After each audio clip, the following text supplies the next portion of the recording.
প্রিয় দর্শক, আসসালামু আলাইকুম।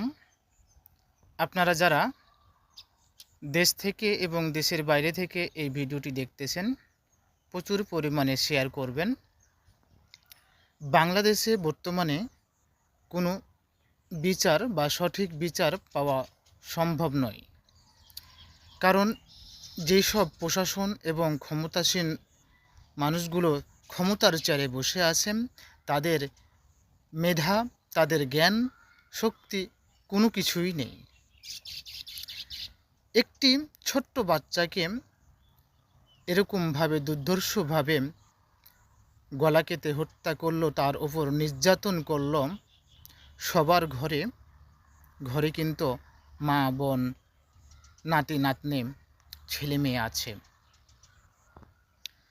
তো যারা এই রামিসার পক্ষ নিয়ে কথা বলতেছে ন্যায়ের পথে, এবং কিছু সংখ্যক উকিল সেই আসামির পক্ষ নিয়ে কথা বলতেছে, তাদের উচিত ছিল সেই আসামির পক্ষে কোনো ওকালতি না করা। বাংলাদেশে কোনো উকিল থাকবে না যে অন্যায় করবে, তার পক্ষে কোনো উকিল থাকবে না, তার সাফাই গাওয়ার মতো কোনো উকিল থাকবে না, সে ন্যায্য শাস্তি পাবে। এরকম যদি এই বাংলাদেশটা হতো, তাহলে এরকম অন্যায় অবিচার কোনো দিন হতো না।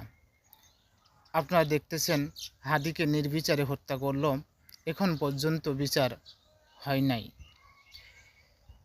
এই রামিসারকে নির্যাতন করে, এটা ছোট বাচ্চা, কিছু বুঝে না, তবুও একে নির্যাতন করে গলা কেটে হত্যা করেছে। এদের পক্ষেও, এই অপরাধীর পক্ষ নিয়ে আবার উকিলও দাঁড়িয়ে গেছে তার কেস লড়ার জন্য।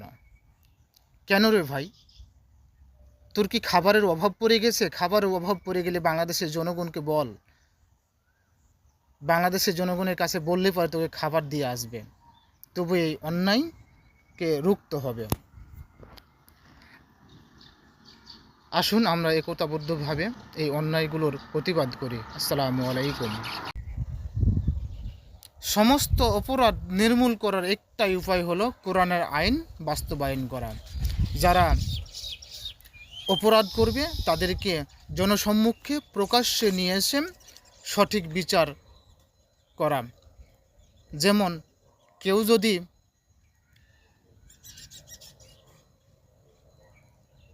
চুরি করে তার হাত কেটে দেওয়া, কেউ যদি ধর্ষণ করে তাকে গলা পর্যন্ত মাটিতে পুঁতে পাথর মেরে নিক্ষেপ করে তাকে হত্যা করা। এরকম প্রকাশ্য আদালতে যদি তাদের বিচার সম্পূর্ণ করা হয়, তাহলে